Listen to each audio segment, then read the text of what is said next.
BRB UK. Worse teeth, better accents.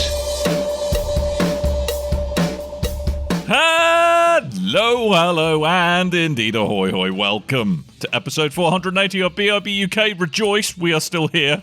And I mean that not just as we're here as a podcast, as frankly, the whole infrastructure that allows us to do a podcast is still here. I think that's a good thing to celebrate. I'm joined this week by a slightly different crew than usual. One of them's always the same, and that's Coleman. Say hello, Coleman. Hi, I punched the desk while I was dancing. Good work. And the other is my brother from a West Country mother. How's your father? It's all Kev. Right. You're right. You're at my base. All right. How you doing? Gert Lush there, mate. You're Gert Lush, mate. I remember when these was all fields around here. I know. So, how you doing? Long time, no see. It has been. I was trying to think earlier today, in the lead up to all of this, how long it's been since I was on the podcast, and I think about 2 years. Yeah. It can't have been. Well, yeah, pre-lockdown. I mean, yeah. There we go. Does that mean we've not had the soundboard since you've been on? Yeah, no, probably. Wait. Pretty much. Okay. Get off of my land. So there we go. Yeah, I'm you on haven't it. missed much, Kev. Yes, but it has been a hot minute, definitely. So, have you had a good week, chaps? Looking all right? Everything better okay? So busy. Yeah.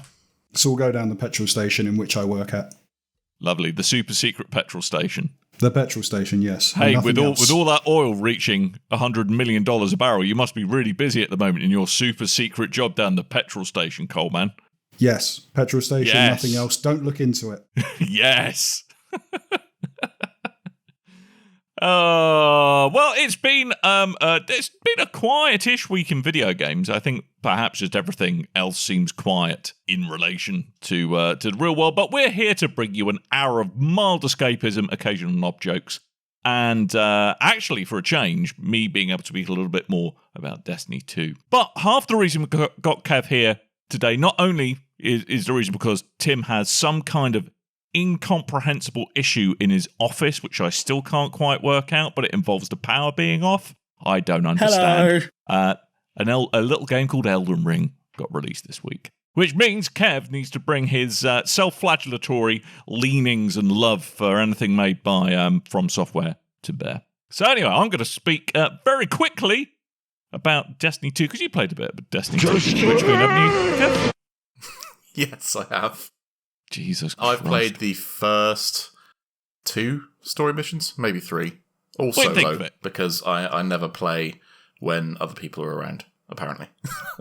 Yeah, having twins will do that, mate. Yeah, I'll do that. I guess one thing that hasn't come up is like I've obviously been a father of twins now for a long time. Hence the complete lack of interactions with anyone. Starting to get some free time back now, which is nice. Well, when you get them to work down the mines, mate, that usually happens. Well, yes, I've got to go tin mining. I'm just checking my kitty of have we got any more cultural stereotypes. I'll be back with you in just a minute. Kev, should we start our own Destiny 2 fire team where we don't have to buy the latest expansions for silly amount of monies and power load leveling and all that kind of stuff? We can just play the game and have some fun. We just play the first campaign over and over again. Except I think they've taken the first campaign offline now. Yeah, that's very true. Yeah. So what do you think of it, Kev? Anyway. I think, based on my very preliminary reactions to it, it is the best that Destiny has been in a long time. Possibly in the entire lifespan of Destiny, quote, 2. Forsaken was really good, obviously. But I just kind of fell off a ladder after that because everything that came out was, A, I didn't have a lot of time for it, and B, it just didn't hit me in the same way, even when I was trying to play it, and I think I did miss out on raids, obviously, so obviously that's a lot of the reason people get really deep into the new expansions. But yeah, this new stuff seems really good. I think Void 3.0 is phenomenal. Isn't it awesome? Like, the few sessions that I've played, I think I lost an entire 2 hours to just fiddling around with combos. Yeah, I mean, that's what I really like, is they've really lent into the build crafting a lot more. And kind of since last week, I've played about a bit, and there's now actual proper synergies between bits of armor, the class that you've got, the weapons that you use, and some of the new perks they brought on really allows you to kind of really hone in on that perfect build. And I'm really interested to see what they do with Arc and Solar 3.0, because those are coming down the pipe. Is it in that later on order this as year. well? Because I really want my solar to get an upgrade, but I hear the rumor mill grinding that Arc is going to be next. Yeah, but no, I mean, I think they've at least done some stuff a little differently. I mean, I still stick by what I said last week, which I still think they've got a long way to go in making what the heck is going on with the plot accessible to someone who hasn't been playing it every minute of every day since 2014. Yeah, I mean, I haven't not played really in a year. Absolutely no idea. They said Mars was back, and I was like, where did it go? Like, it wasn't. At first, I thought it was a fourth wall breaking thing where Mars is back because it had been vaulted. And that made some sense to me, even though it was a weird, like, reach out to the real world. But no, apparently canonically Mars disappeared, which raised more questions about what happened to the gravity in the solar system, that everything is still fine. Kevin, you're overthinking it again, Kev. You're overthinking it. Space magic. Wait, so they... No, space magic. No. So the Mars space was, magic. No, Mars was gone, but now Yes. Mars is back. But canonically, Mars was gone. So did they explain that Mars was gone when Mars was gone, or have they just now gone? By the way, Mars was gone, and now it's back. So Mars disappeared when the Toblerone ships turned up. Yes, but was that when they turned up? Did they explain that Mars had disappeared? Yes, they said Mars gone. Okay, Gone. I'm happier with that. It was slightly because reasons, admittedly. Yeah, that was it. But now they've gone, gone. yeah, it was taken by the entity behind the darkness, and now they've put it back because Justin reasons. Hawkins. Yeah, exactly. So that's the reason. I think there's still other stuff that is vaulted still. But what's on that kind of fourth wall stuff, like on some of the, not that I got the collector's edition, but the bits of kind of the collector's edition book that I've read, they've actually kind of tried to insert into canon why abilities got nerfed. It's a bit Really? Yeah, it's like, all right, you're overthinking it a bit here, chaps. It's getting a bit Metroid now. It is getting a bit Metroid. You've lost all your abilities. Here's why. Yeah, but no, I think they're taking it in some interesting directions. I hope this kind of cadence continues. The new kind of seasonal activities I've managed to actually play now, they're pretty good fun. And if you are going to be playing it solo, I thoroughly recommend doing the campaign on Legendary, because it's a really well calibrated challenge. It's what they've done, Kev. There's actually a power cap on each legendary one, so you can't over level. So even if your power level is like 1500 on the first mission, you're capped to 1350 no matter what. Okay. I heard something today actually about this, which got my interests piqued. I did not realise, as you just said, that it was tuned for solo play. I assumed that Legendary was very much a group-focused thing, but that's good news if it is just a decent challenge on solo. Mate, even I managed it solo. We all know that you're bad and I'm worse, so we've got that to contend with. So hey, look, there's a good chance you might make it through. I might have to give you a ring at some point. All right, I'm happy to. I've got alts to run through, so. So yeah, that's why I stopped playing Destiny, because like I'm too good and I don't like showing Dan up. This is it, yeah. You only turn up once a year just to stomp your foot in the ring and say, look, I'm still a player, all right? Yeah, exactly. And then disappear. Here's a schlot. He whaps his big old space magic dong into the ring. Good, look at that. Still the best. I'm still the king, triangular baby. Spaceship. Yeah, and off he goes again. I am the That's why I haven't pyramid played ship. Elden Ring this week, for exactly that reason. I don't want to put the two of you to shame. Yeah, Exactly. well, this is it, yeah. We all remember how your Dark Souls attempt went.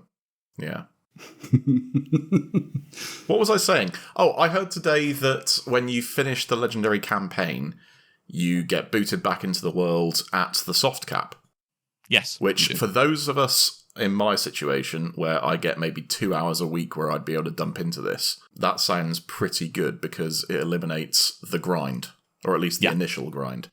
Yeah. So yeah, that sounds really... I'm almost stunned in disbelief at how, after years of me criticising every decision Bungie made about the kind of quality of life in Destiny, that they seem to be addressing not just that, but going one step further and making it fun on top of the quality of life. And I think that's the important thing, right? Is that for the first time ever, I actually, because when like everything is exploding in void energy, no matter which way you look, you go, actually, I'm a bit of a space ninja badass. Really? Yeah, I mean, you and I know, coming from the Diablo world, that I love explosions. if there's one thing we like, it's when a lot of bright colours occur on the screen at the same time. I loved skirting the edge of an epileptic fit for several hours at a time. It thrills me like no other thing can. Yeah, it makes you feel young again.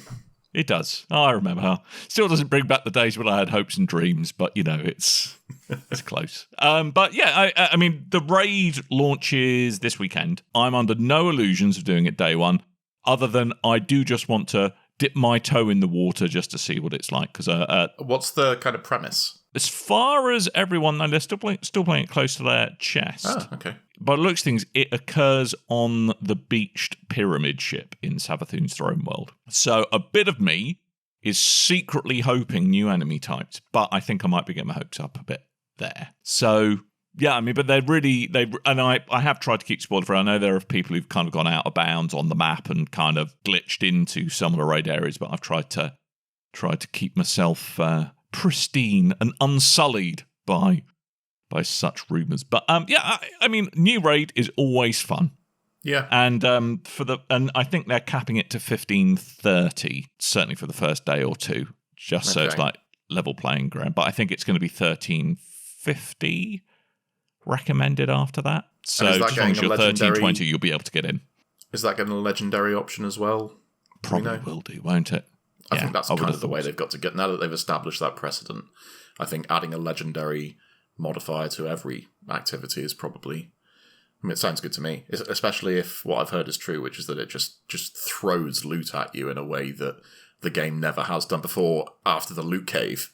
Yeah, and the legendary mode throws upgrade mats at you as well. So you can actually just upgrade stuff, not have to go, I'm going to need to spend several hours looking like I've been dressed by a blind person while I do the campaign. The whole thing sounds really exciting. I assume that you've finished the campaign now? Yes, sir. I managed to eke out the last little mission. Good thoughts on story? I've heard no spoilers at all, but everyone I've heard from has said that the story really hit home this time. Yeah, they nailed the story, definitely. And, I mean, they're leaning a bit into, and this is no spoiler because I think they've kind of been skirting around it for a while. What does it mean to be a good guy? What does it mean to be a bad guy? Is it all just a matter of perspective? Or is there a grey area in between? Is there a grey area? Guess what? There's a grey area, Kev. Who'd have thought? I'm glad it's taken Destiny, 8 years to get to the true heart of, is there really a black and white? I mean, the only slight gripe I have with some of the script and the storytelling, and you probably haven't encountered this character yet, so I'll try and keep it spoiler-free, but there is a character called Imaru. Not Iranu, Imaru. Although I'm going to say that every time now. Imaru. And his buddy, Uvavu. Showing our age somewhat gloriously there. Who is it's no secret there are hive ghosts, but I don't know if either of you have seen The Good Place on Netflix. Not since it started. I fell off that hard. All of his lines sound like he's been written by the same person who wrote all of the Bad Place characters' lines. There's a lot of, hey douchebags, hurl only your butts. It's like, oh, really? Excellent. Really? Can't wait. Really? I think it's going to make you rage, Kev. I'm not going to lie. Bill and Ted do Destiny. I know, right? But anyway, that's more Destiny. That's more Destiny. I will return from having at least attempted to raid next week, and then I will shut up about it for a whole year, you lucky scamps.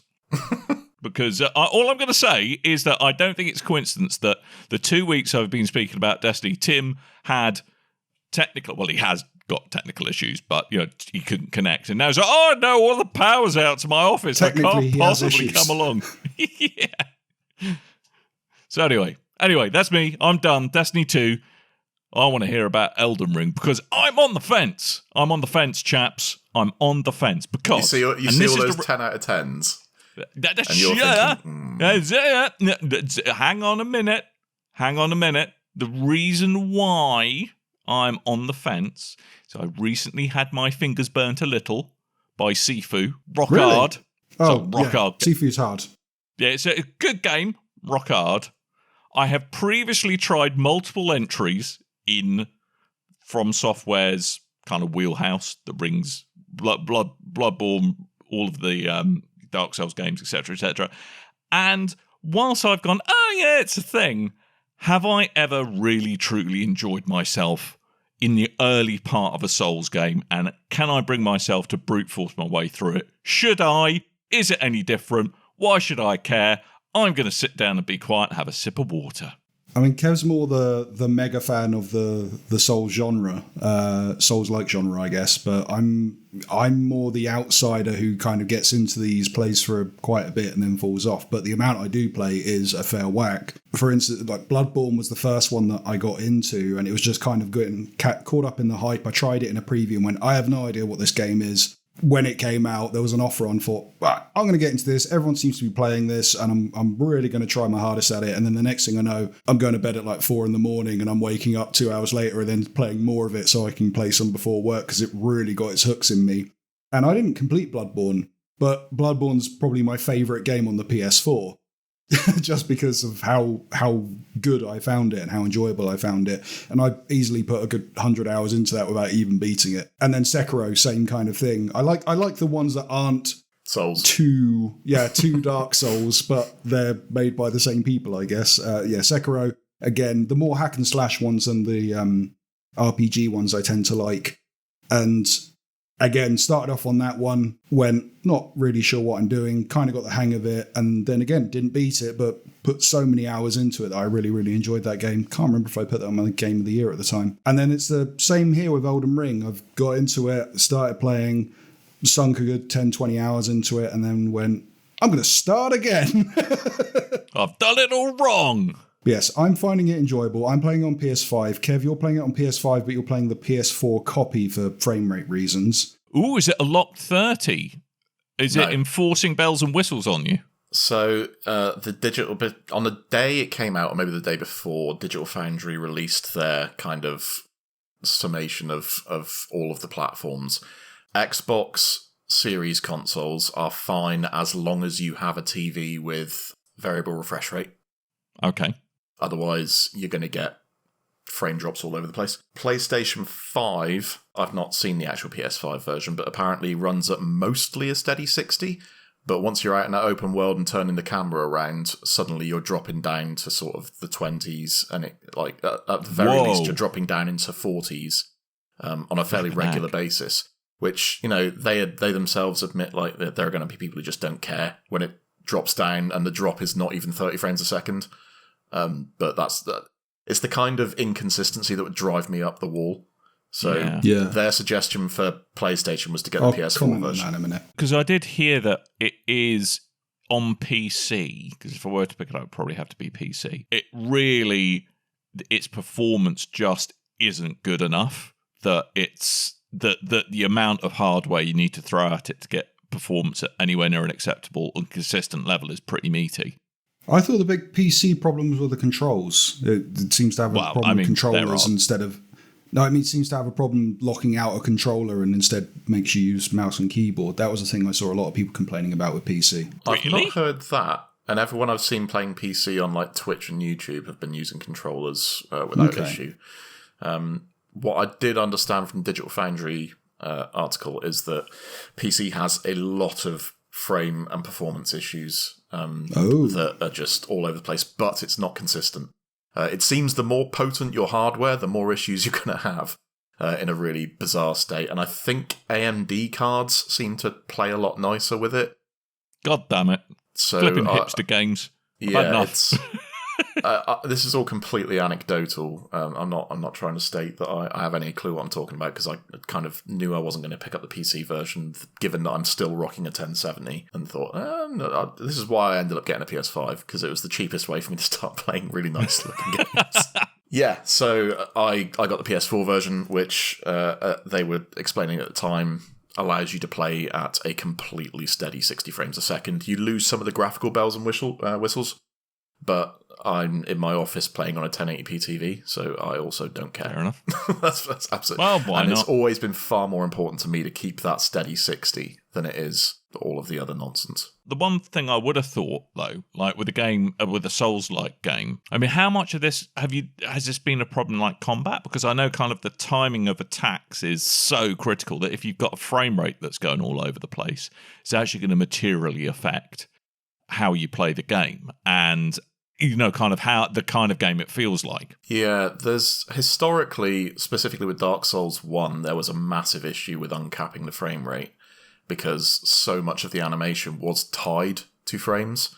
Oh, the old physics frame rate nonsense. Yeah, so you ended up with all sorts of issues, not the least of which was in order to complete the game, you had to make a few jumps, and you suddenly had less jumping distance because the doubling of frames meant the calculation led to you can cover less ground because it was dividing it by 2. Which is that like the Destiny thing, Destiny 2 when they port it to PC and you launch yourself for miles? Yeah, just whenever you go near a man cannon, you just end up being splattered into a wall. It's exactly the same thing. It's like, oh man, I've got twice the amount of frames. What do we do with that? I don't know. Yeah, I don't know how many of the animations are specifically tied to frames these days. I would hope none, or at least very few.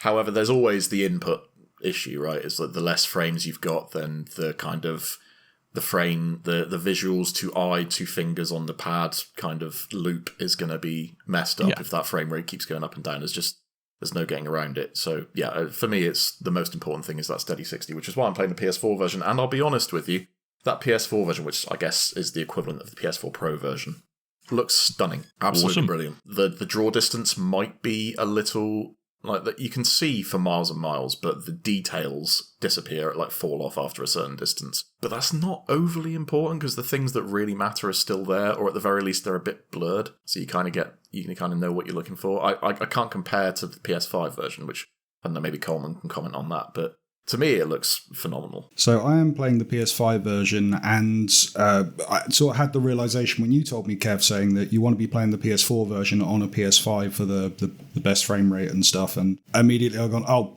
balls, because I bought the physical copy on PS5, which if you buy I think if you bought a physical PS4 copy, then you can download the PS5 version when it's all updated and stuff, but if you have the PS5 version, you can't do that for PS4. So yeah, stuck with the PS5 version, was a bit worried. When I started it up initially, had some frame rate issues in the kind of tutorial area, which there's a tutorial area in a Souls game, so that was interesting. Quite a long one as well.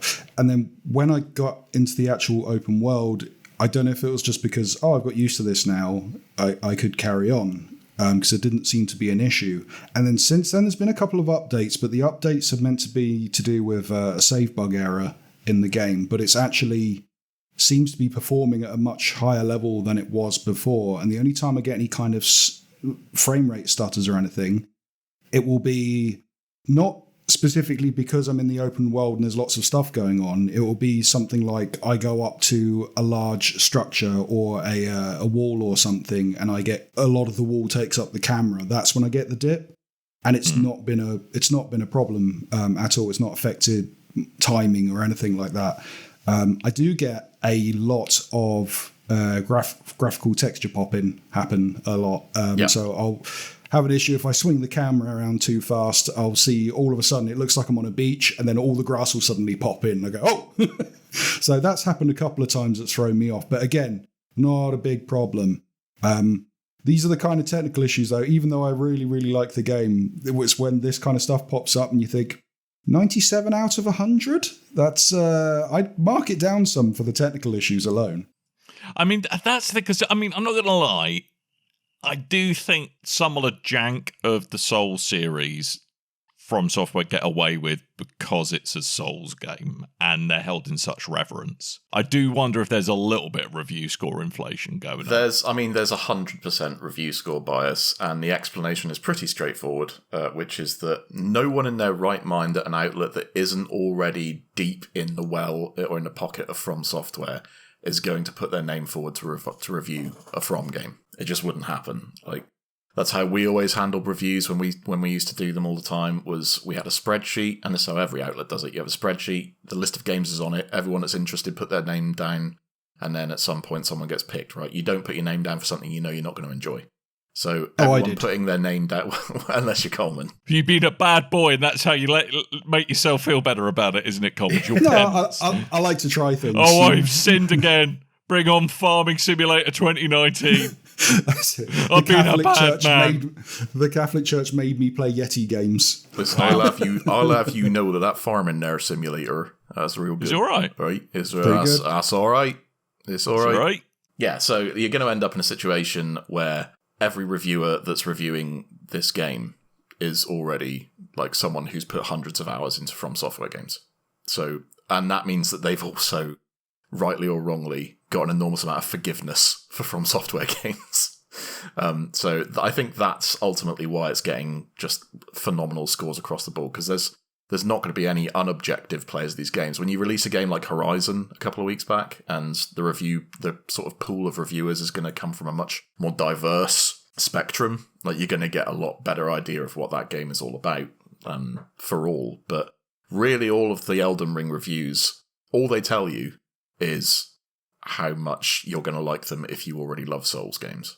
Yeah. Or / From Software games. I think... sorry, just quick to add to the whole review thing as well. I thought it was interesting that a lot of reviewers were complaining after their review went up saying, hey, we only got a week with this game and we really should have had a lot longer to play this game. And then following on from that, I've seen other reviewers say to the effect of, I wish they gave us more time because I probably would have given them an even better score having played this for a lot longer. And then some to the opposite effect saying, well, the technical issues that should have been gone aren't gone, and I would have given it a lower score had I had more time to play this game. So, yeah, swings and roundabouts. I'm finding I enjoy it. I think it's a very enjoyable game. It does look a bit dated even on the PS5, and I was looking to compare between the two because I think the footage we have on this video that'll be Crush Souls have provided, and I think they're playing the PS4 copy, and the textures do look a little bit muddied compared to what's on the PS5, but it's not saying that the PS5 textures look amazing. It just looks a bit sharper than it looks like a sharp PS4 game, and it was meant to be just a PS4, Xbox One, PC game, and they ended up bringing it forward a generation. So I can see why that is the case. Changing it up into an open world game has really brought something to the Souls-like genre that I really, really enjoy. And I haven't tried any of the multiplayer stuff. I really want to do some multiplayer. I've never done multiplayer in a Souls-like game or a Souls game. So I'm looking forward to trying that. But yeah, it mixes up in a real cool way. And it seems to be more forgiving to newer players as well, where it lets you don't just have your upgrades, but crafting your armor and all this kind of stuff to allow you to level up more. So it is really a case of, before, big hard boss kills me instantly. Okay, I'm going to practice a bit, work, and then go against it a couple of times, work out the timings and what. That's still there, but there is more of an option to go, okay, I'm going to go away and level up some more. It seems a lot more easier to do it in that way. And I'm not saying it's an easy game. It seems more approachable than previous Souls games, I think. Approachable is an interesting word. Yes. However, it's still fundamentally one of those games. If the wall that a potential buyer is going to hit is, but I've never liked anything about these games, am I going to like this one? Probably not, to be honest with you. Okay. You're still going to find it a challenge. What I will say is that the toolbox these games have always given you, while somewhat restricted because of the kind of linearity of them, has always been, yes, it is really hard. However, there are systems and mechanics in place for you to exploit as much as you want. Stand on the edge of this cliff while the boss runs at you and then sidestep him at the last minute to make him fall off and win instantly, right? Love all that. Oh, please tell me it also has got a little wah, wah, wah, wah that would be sound perfect. that goes along with it, because that would Only be if you've got a amazing. soundboard. Oh, God. And now we have. Look, we need to get this on Discord. Let's get Coleman on the soundboard. Three player Souls, up for it. So I think the one thing that because I've heard you both say this a bit, they mix it up a bit, and there's kind of new ways to kind of interact with bosses, and the way the world exists is very different. But kind of we've talked a lot about how similar it is, unsurprisingly, to prior Souls and Souls-like games. What new stuff does Elden Ring bring to the table then? Horse with horns. You get a horse. A horse with is that not just a bull or a goat? No. All right. Okay. No. Horse-like creature with horns. He's awesome. No. Horse, bull, or goat, though. Great new game to play. I'm glad I brought a little bit of sunshine into your life. But speaking of goats, that was one of the Right, funniest God. things I found about this game is you start off and it opens up you start off in like a little dungeon and then it opens up into the big open world and you've gone from dark and dreary to bright sunshine and Bright and cheery. green grass, blue skies and sun rays coming through and a big golden tree in the background. And then the first thing I can see is goats. So I go running up to the goat and I'm like, cool, goats, I like this. And then the goat just curls in a ball and rolls away. And that's amazing. Rolling goats. Random. Gotta go fast. That was amazing. So that happens. But Sonic the Goat Hog. Love it. to get you through the open world and traversing and stuff, there's fast travel, which you can travel between. Travel fast. The stand-in bonfires or whatever this game calls them this time. But also you have the horse travel, so you can summon your horse randomly and it will just appear out of thin air and then you're magically riding on a horse. The horse has a double jump that makes a nice little ching noise when it jumps. That's quite funny. It's a satisfying ding. It's funny. It sounds like a little jingle bell type thing, sleigh bell.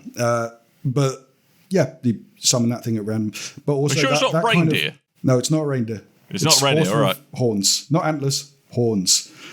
But then, because you have the horse, you also have horsey combat. So you can find Right. other enemies that are riding horse and you can slash at them with your sword or that your kind of spear or horsey whatever you combat. have. Yeah. But also, that means if you run into a particular type of larger enemy with a powerful attack, you could very well just keep circling around him on your horse, just taking pot shots at him, which is very, very funny to do when someone has killed you several times in a row. Yeah, and this is what I Is your wanted horse to... immortal? Yes. Have you got an indestructible horse? It can die. He can take so many. Yeah, it can take so many hits, and then it will disappear. But then you can summon it again. If you're in the There doesn't seem middle, to be a grace period. if you're in the middle of an actual scripted encounter, though, summoning him if you're capable will cost you a use of your health flask. Oh, I didn't know that. I haven't quite figured out what the criteria on that is yet, but it's occasionally asked me do you want to summon your horse at the expense of a health flask? And I'm like, now I got to weigh that up. Thanks, game. I have a question. Yes. How many times when your horse has appeared, bearing in mind this is a magical horse, have you started unconsciously singing My Lovely Horse from Father Ted? I don't sing that. I sing My lovely horse. I sing Amazing Horse from Weeble. Riding through the glen. These are all great choices. Yeah, I thought so. Any horse songs of for you, Kev? We've taken the only two, so Yeah, I've run out of Anything horse by songs. Celine Dion. Damn it. I'm stuck. No. No, what Tell I you was what, going to say... Kev, I will look for some horse songs for you. Cheers, I'm on mate. it. It's all right. I'll provide a service. You do that asynchronously while I continue to remember what I was talking about. The difficulty of this game and whether it's more approachable. What I was saying is that all of these games have always done half decently, not well. Is that if you do get stuck, you have options to go and do a couple of other things, go back to other areas, level your character up a bit, come back, and sort of stomp all over whatever challenge was hitting you. That has never been more true than in this game, where the second you hit a wall, you can just turn around, and by wall I obviously don't mean a literal wall, although sometimes a literal wall. that does happen. You get stomped by a boss, and you go, look, I did 10% of his health damage. It took me 30 minutes to do that, and every time I turn around, he's just stomping on me. So I want to go somewhere else and do something else. And in this game, the options that you have when you finally hit that, and that was the kind of turning point for me with this game, where it went from being another Souls game to what it actually is, which is this open, just wide open, expansive world, is that I don't want to do this yet. I'm going to turn around and go somewhere else, and you can go in any direction. And people keep comparing it to Breath of the Wild. My biggest criticism of Breath of the Wild was always, and continues to be to this day, that world, maybe it was just me, but it was barren. There was absolutely nothing to do between the key points of interest. If you didn't have a horse, it took absolute hours to get anywhere. In this game, it seems like there's something to do in a kind of Skyrim level of cadence, which is just every sort of 50 feet, there's a new dungeon you can go in, or a big statue that points in a direction of another dungeon you can go in, or there's a big enemy that will drop a special item. There's all sorts, and I heard Timur Hussein of GameSpot described this on a podcast, I think it was on Kind of Funny Review podcast, where he said, that Fallout 3 coming out of the vault moment, where you just suddenly realise, oh wow, this is something special. He said you get like 30 of them in this game. Wow. And at the time he said that, I was like, you're mental. But you know what? I've played it, I'm almost at 30 hours now. And I can't be too far from 30 times when I've just been left aghast at what I saw. Yeah. And I just want to give one example where I was on my horsey, and you'll love this, Dan. There's a horsey cannon. Right. So occasionally There's in the world, horse cannon. there's horse cannons. So you just run your horse in it and press jump, and you just get propelled up into the air, almost with lack what of does the horse care think about the gravity. situation? Does the horse He like loves it. Does he? Horsey absolutely loves a cannon. How do you know he loves it? Because of it, you know the way they neigh when they enjoy something. Like that. Is that what he does? That's the one. Yeah. Just FYI, the first time I found one of those things, I completely missed my target and fell off the edge of a cliff. Yeah. So important note: when you go up into horsey cannon, you do still have air controls. So if your stick is pointing in the wrong direction, that could hurt. Are you sure it's not reindeer? Are you sure you've not commandeered one of Santa's reindeer? Or I'm saying he's got a flying horse with directional control that has horns. I can see where you're going with this. Coleman, I think I've rumbled you. At some point, Does he have a red 6 1/2 nose dozen that of the other. glows as well? No. Oh. Yeah, I went up one of these horsey cannons and landed on top of a cliff, and it said, in the way that Souls games do, that you have arrived in, or at least the name of the place. And it was something to do with dragons. I forget exactly what it was called. It was dragon something or other. I went, that sounds ominous.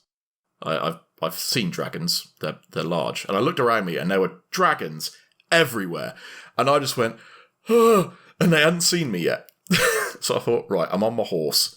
I'm just going to fucking leg it in a direction and see if I can escape. And then suddenly it occurred to me that the sun had gone out. And I went, what happened to all the light? And I looked up. And mate. And there was a dragon about, and I'm not joking, 600 times the size of every other dragon. Right. Just eclipsing the sky over the top of me. At which point I went, I'm going back down the cliff. I just turned around and fucking pegged it off of this cliff. Without a care in the world as to where I was going. And that's the kind of moment. I can't wait for the PC mods when that's Macho Man doing it. Indeed, yeah. Or Thomas the Tank Engine, right? Yeah, so like it's moments like that where you just go, I can't believe that they made this game in 5 to 6 years. Which I assume is what happened because they probably started right after Dark Souls 3. That's mad to me because this is such a large world. And you get to the point where there's this massive map that you start in, and then you find that there's more of that map, and then there's more of that map in another direction. And then you go down an elevator at some point that you just randomly find in the middle of nowhere, and it goes about 600 feet underground, and suddenly you've got an entire other world underneath the existing map. It's enormous, and almost every encounter, certainly the major boss ones, is held in like a properly designed Souls level. And there's tons of them. And I'm sitting there thinking, like, they must have spent so much money getting people to come in and design all of this. Because in 6 years, that's an incredible amount of work. It's at a kind of Bethesda Game Studios level of certainly content, with obviously a lot better combat. Yeah, I'm absolutely floored by it, to be perfectly honest. And you're asking, like, you had 2 questions, Dan, which I'm just going to get back around to now. Is this for you? Possibly this time. I would say it's worth a crack. I'd say if anyone's ever wanted to like Souls games and they kind of see the what's going on, but they can't quite get over those hurdles, give it a try, because the second you hit a hurdle in this, you can just turn around and do something else. And 9 times out of 10, the other direction you go in is going to be way easier. So I would say that's a really good reason. Because I think that's the thing. I think I just got tired of hitting a brick wall, whereas like really I just and know those it's games not were happening. with the previous games, you get to a boss, and 9 times out of 10, that's the boss you've got to beat to progress. So you either in the parlance of our less fun community brethren, you either get good or you get gone. So what if I don't want to get good, Kev? What if I just want to be mediocre, and that's all I want from life? Yeah, then you don't deserve to play these games. Wow. I want to be clear, I'm not one of these people. I'd like to try the whole multiplayer thing. Is there multiple? You want to partake in the Finger Maiden? Yeah, what is What? that about? Everyone keeps writing finger butthole, and I don't know what. What? Is this behind the back of a bike shed after drinking a couple of bottles of No, hooch?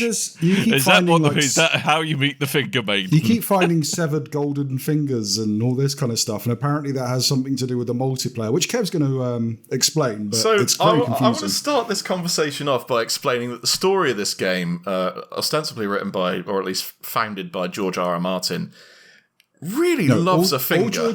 All George He's R. a R. Martin pervy. did He's was- a pervy old bastard, though, isn't he? They went, George R. R. Martin, can you set up this? George R. Martin, could you set up this world and give us some backstory and what you need you to do? And he just took a bit of paper and he wrote, "Big golden tree," and they went, "Cool." That'll be George, $4 million, please.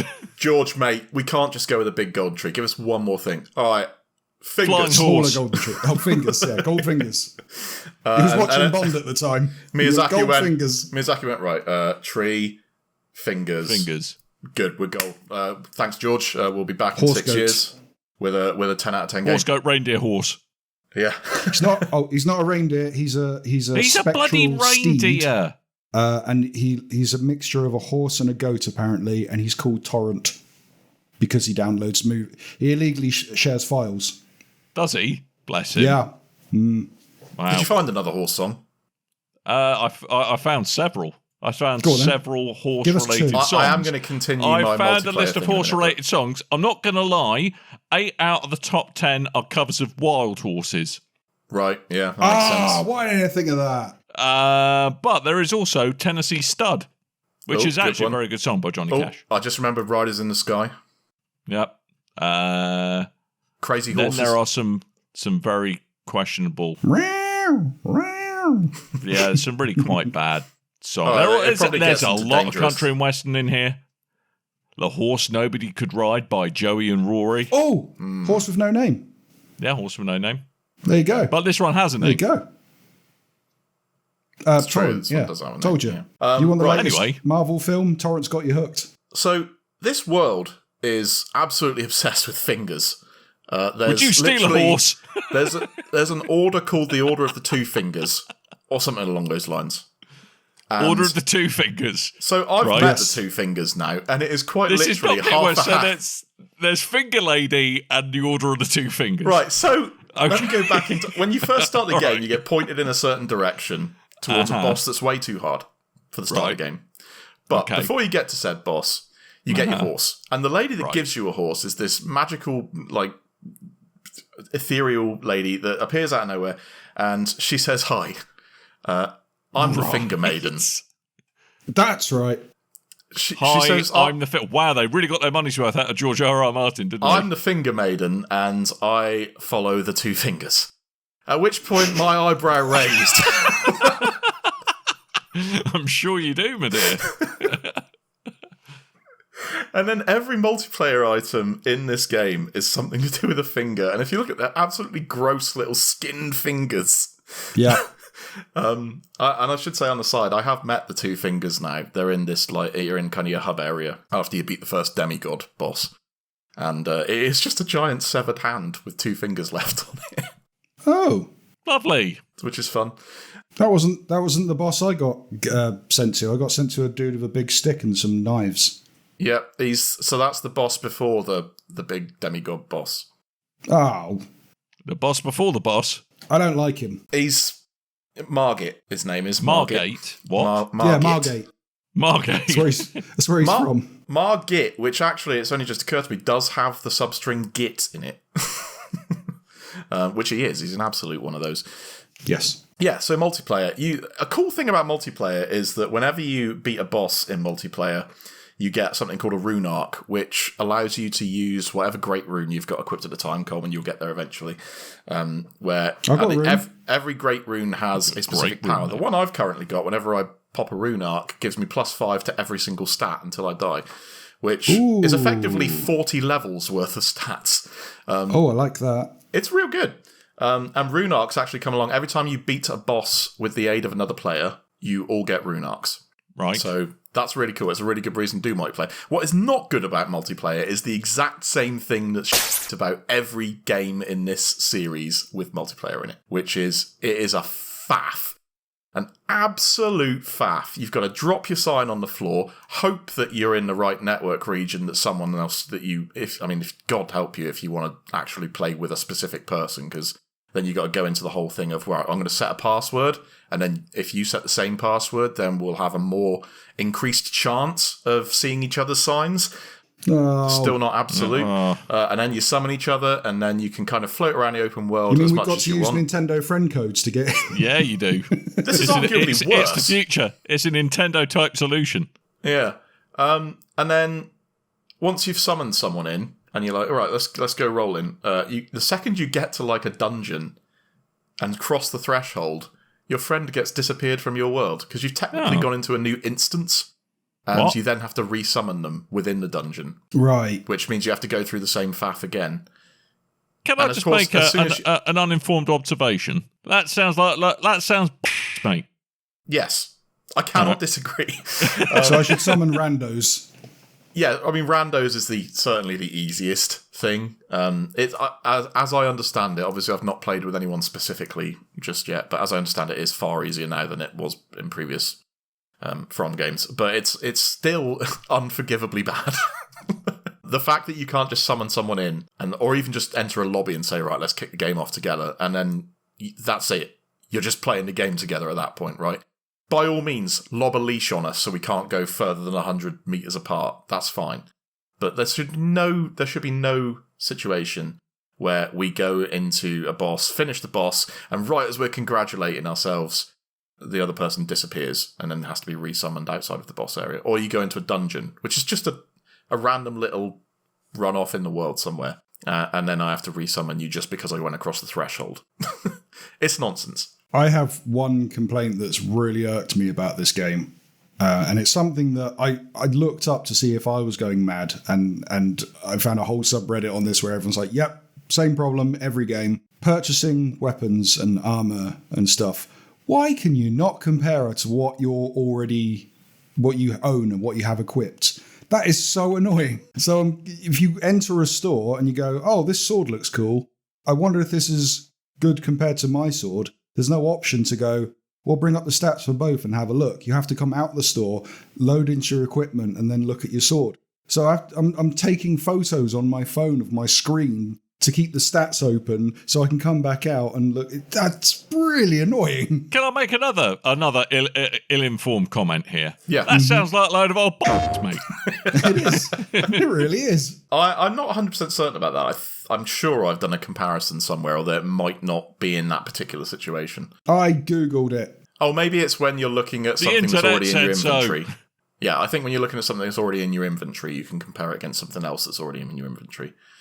Right. Yes, you're right. It's us. That's so dumb. I love From games, as we all know. I've played far too much of almost all of them. And I will apologise for a lot, but one thing I will not apologise for, or rather be an apologist for, is stuff like that. There's just so much inexcusable faff and stuff hidden below the surface that is, as I say, it's just inexcusable in this day and age. However, they have made a bloody massive game, so I also am happy about just how much stuff is in it and how long it's going to keep me interested. There are people reporting that they had to write their review at 40 hours of gameplay. They're 80 hours in now, and they're still finding new things every time they pick up a controller and play. So yeah, I could go on about this game for honestly a long time. I think it's absolutely phenomenal. It's the best game I've played in. I did ask at the start of the podcast before we started recording to these guys, like, do you think we've got enough time to talk about multiple things? No. It's turned out no. There's not much else, to be fair. Well, a little behind the scenes. We do have a full agenda written out with all the news and the games we're talking about and stuff. And much like when we've had a couple of games this has happened with now, Halo and Forza before this, sometimes we talk about the game so much that we go, well, we're not talking about anything in the news. You know, but that's okay. Sometimes you've got a good game to talk about. Dan, I would advise trying it if you get the opportunity to. Obviously, if you're on the fence, maybe don't spend full whack on it. But it is actually going pretty. I think it's a £50 game on Steam, which is in the region of good. I spent $59, I think, on a physical PS5 copy, which that's why I went physical on this one.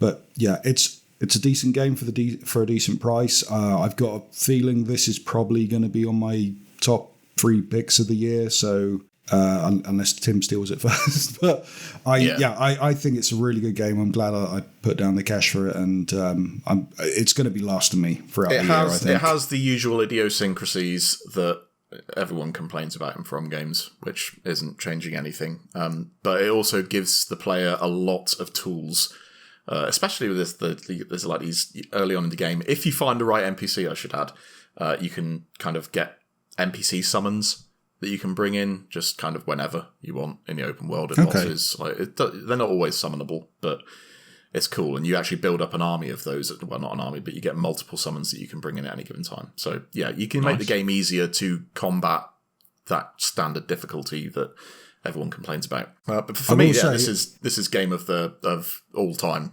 territory for me, despite the fact that I have slandered a lot of things about it. It's still it's one of those things, right? Your favorite movie is always something that is objectively bad. Starship Troopers every day of the week, mate. Exactly right. I will say, it's Transformers the movie. I've only recently got a copy of Demon's Souls, the remake for PS5, because I missed out on all that when it launched because I didn't have a PS5. Yep. Got it for Christmas. It's been in my to-do pile. And now Elden Ring's come out. I don't think I'm ever going to get to it. Yeah, it's in my pile of shame, actually. I started it, but I didn't get very far into it. I think I'll uninstall it, reinstall it without the patch taken offline, and then I'll go for the luck glitch and just blast through it as quick as I can. Nice. Nice. Well, I mean, I think looking at the news items, there's not a whole lot on, which we can probably touch on. None of it's that time sensitive. We can kind of touch base on it next week, I would have thought. Does that sound fair, chaps? I mean, there'll be a whole bunch of new news next week, we'll probably skip it incompletely. You know what's going on in the world. I'll tell you what, Coleman, give us a whistle-stop tour, and we'll jump off at any stops that look briefly interesting. There was a Pokemon Presents for Pokemon Day 2022. The short of it is, hey, all those Pokemon mobile games and Pokemon Arceus, they're all getting free updates, and you can see trailers to find out what that's about. I don't play the mobile game, so I don't really know. More stuff for Arceus, so that's good. And then at the end, they went, oh, and just one more thing. They showed off a... What, they had Columbo? Yeah, the Columbo. Columbo Excellent. Was doing the street. Peter Falk came back from the dead, and he did Pokemon. Big Pokemon fan, Peter Falk. Everyone knows. What a guy! Yeah, they announced Pokemon Scarlet and Violet, which will be the. So it looks like we're now getting 2 concurrent mainline series. The main, classic style of Pokemon with the 2 games, and then Legends alongside that. So we've got Legends at the start of the year. We're getting Pokemon Violet and Scarlet at the end of the year. Has more of a look of Sword and Shield to it, but obviously the new mainline game. Probably report more on that as we find out more about it, but we did get a look at 3 of the new starters. You got a grass cat called Springatello or Springatito. There's a fire crocodile called Fukoko, and there's a water duckling called Quaxley. I approve of that pun. My name is Dan Gibbons, and I approve of that pun. Yeah. I'm going to wait and see which of the 3 has a third evolution that has boobs and stands on 2 legs, because that seems to be the Pokemon Company's thing. Yeah. Lovely. I think, Dan, me, you, and Tim all being Switch owners and all being hosts on this show, this could be the year. We all Pokemon it up. Right. That sounds worryingly sounds like a midlife crisis. I'm not going to lie. I try get Tim on this every time a new one comes out. It's like, should we just all buy Pokemon and we'll get really into it and fight each other and trade and stuff? And every time he goes, I bought Pokemon Black and White on the DS and I'll never go back to playing Pokemon. And basically, the humans eat the Pokemon, but the Pokemon don't eat the Pokemon. And What? Are the Pokemon? There's a man is he? Pokemon. Hang on. So he's I going don't all get what's woke going on Pokemon in the world of Pokemon. Is he Wokemon? It's Wokemon. Yes, Tim's Pokemon.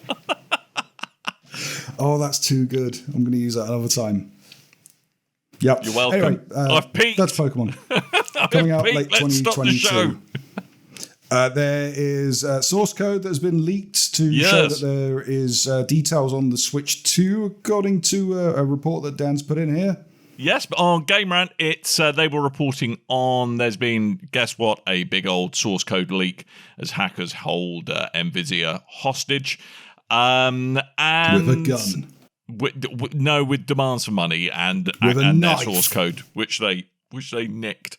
But the long and short of it is there's some evidence in the source code pointing to some capabilities that the next iteration of the Nintendo Switch or Nintendo's next handheld will have. But what is quite exciting is that it sounds like they've, and I think anyone who's used this on the PC will agree it's actually in a really good place now, is their DLSS, their Deep Learning Super Sampling, which basically uses science to losslessly upscale lower res images. There's still one or two artifacts, but certainly on like a handheld screen, that's not going to be too obvious.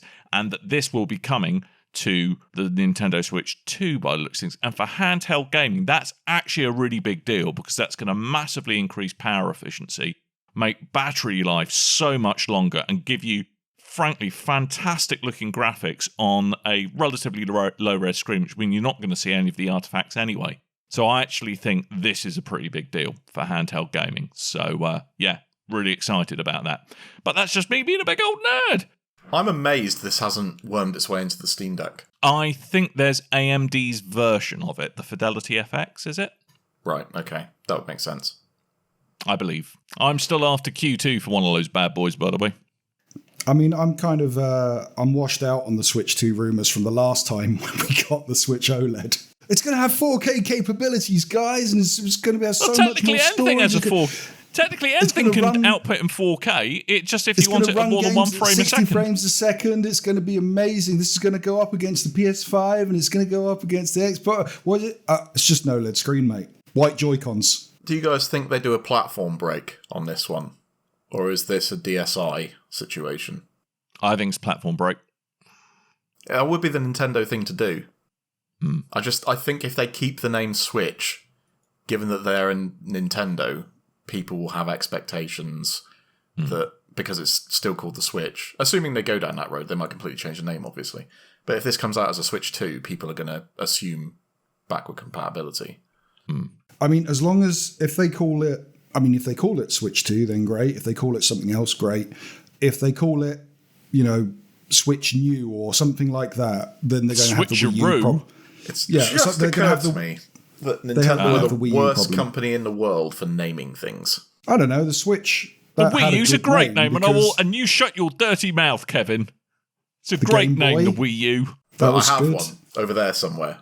Nintendo Entertainment System. That was a good. Well, it does what it says on the tin. I think they've been Super absolutely Nintendo. fine. Yeah, Super Nintendo. They were absolutely fine at naming until they hit Wii. And then we went, we got the Wii and we got the Wii U. No, I don't accept that. The fact that they had a cuboid shaped console and they decided to call it the GameCube. It just does what it says on the tin. It's fine. Not having it. What's that you got there? Oh, what's that you got there? Right, mother, I got myself a cube here and it plays video games. You got one of those there cube games. What you call that there? I call it a GameCube. Oh, makes sense. I call it a fun box myself. Funbox is good as well, but it sounds a bit too that sounds a bit more like a double entendre if you ask me. So she asked me around and then she showed me a fun box. Come aboard the fun box. And I played them little Marios on it. Anywho, also in Nintendo news, so not 1 week after Nintendo goes, we're not in the market for going around acquiring studios. They acquired a studio.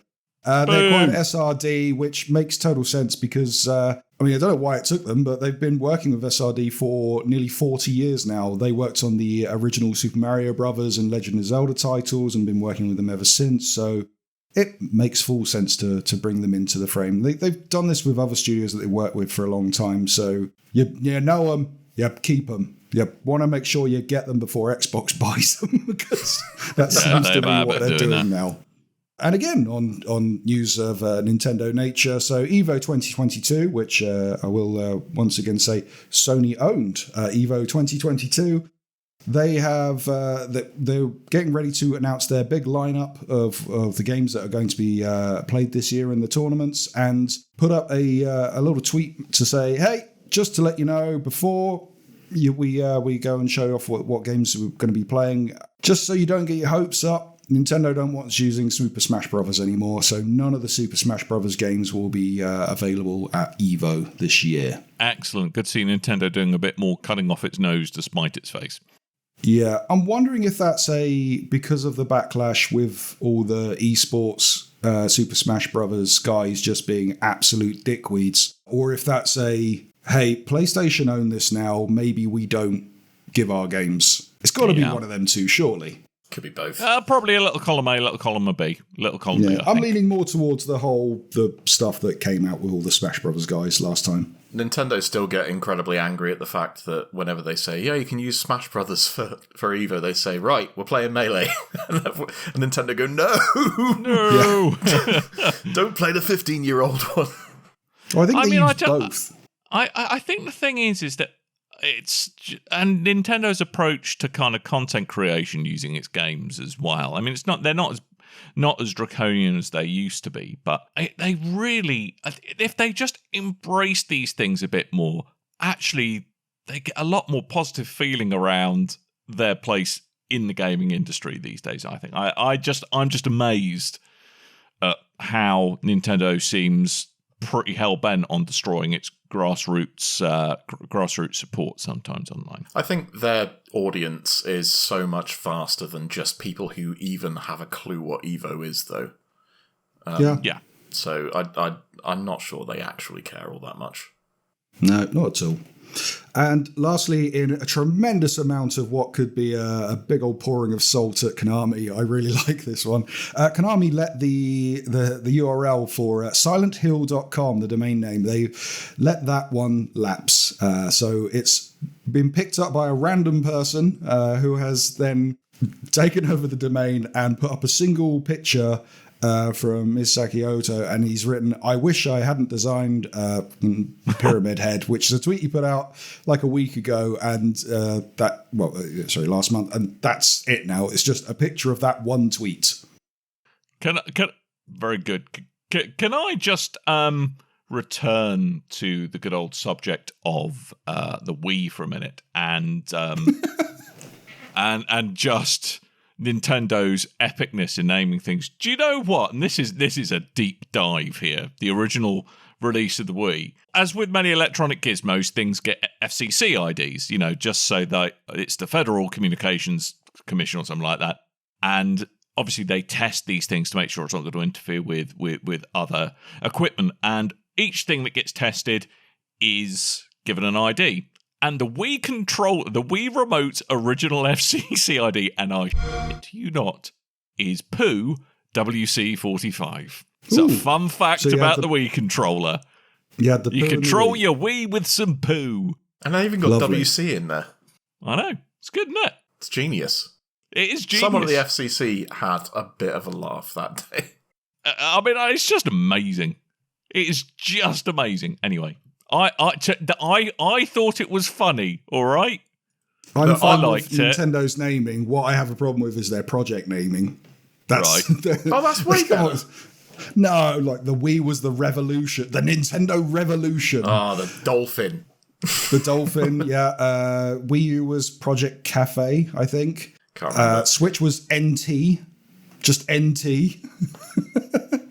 I can tell you that I still remember the press conference where the Wii U got announced, and I laughed among the hardest I've ever laughed in my entire life when that got said out loud on a stage at the biggest electronic show in the world. Or gaming show in the world.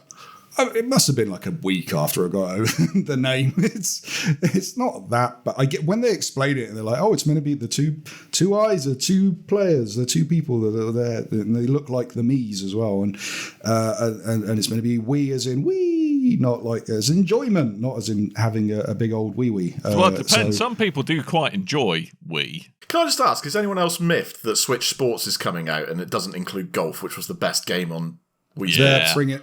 Free update later. Later. Free. It's meant to be a free update. But yeah, I'm looking forward to that anyway, regardless. It's got bowling and tennis, I'm happy.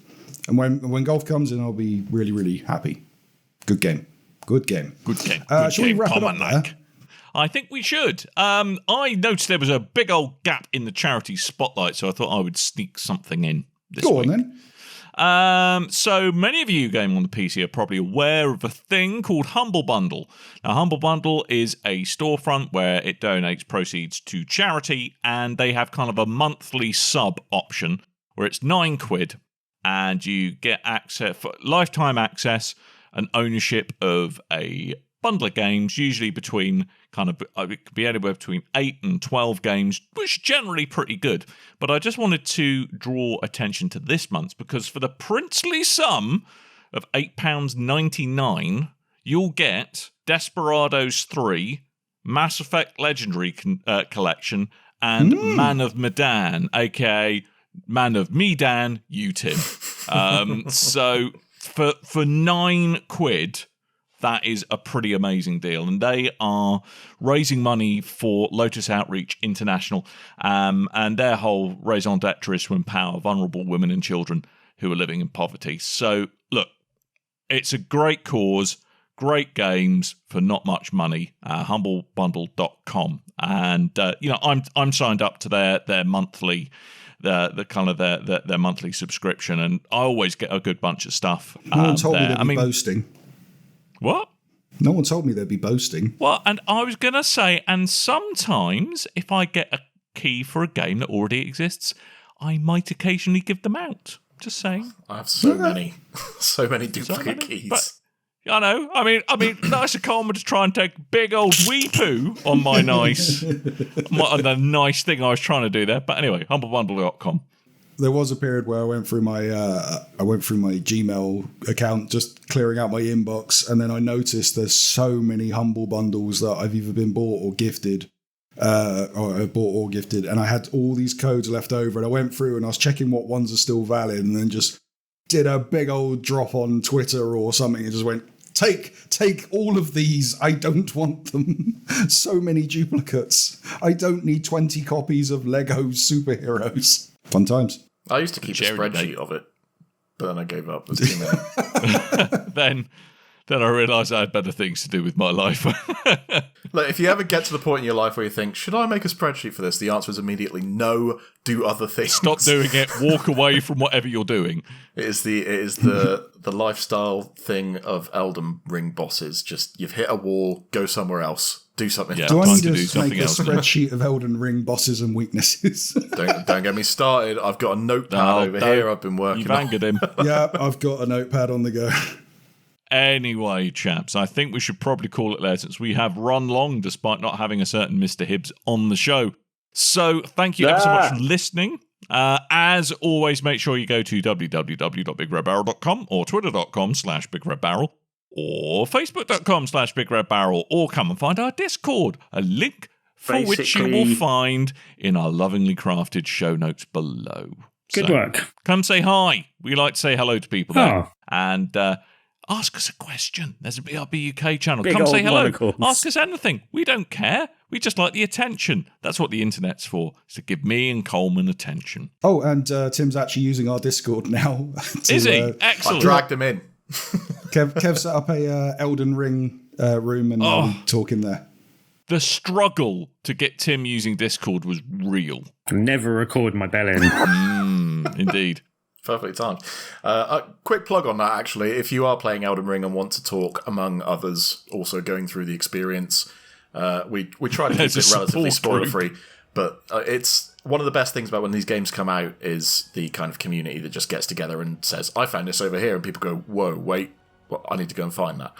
So we've got one of those discussions ongoing. It's mostly just me and Coleman at the moment, but there is a channel in the BRB Discord for it.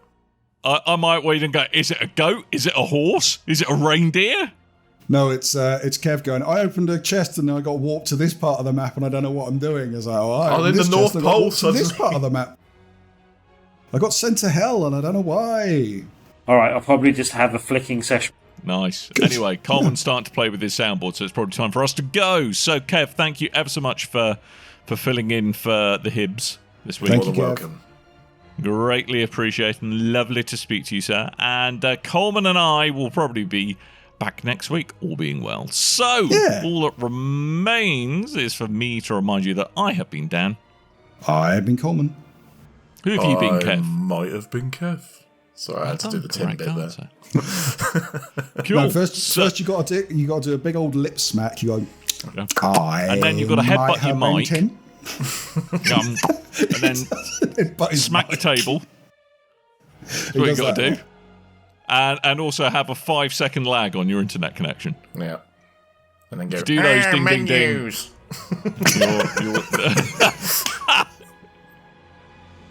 Oh, he's like he's back in the room. I swear I put the soundboard away.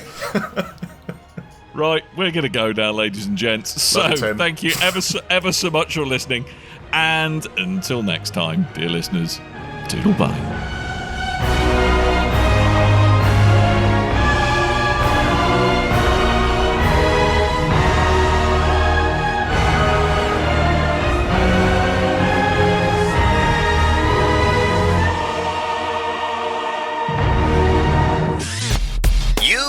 Your ears are quite welcome for the podcasting goodness that you just heard.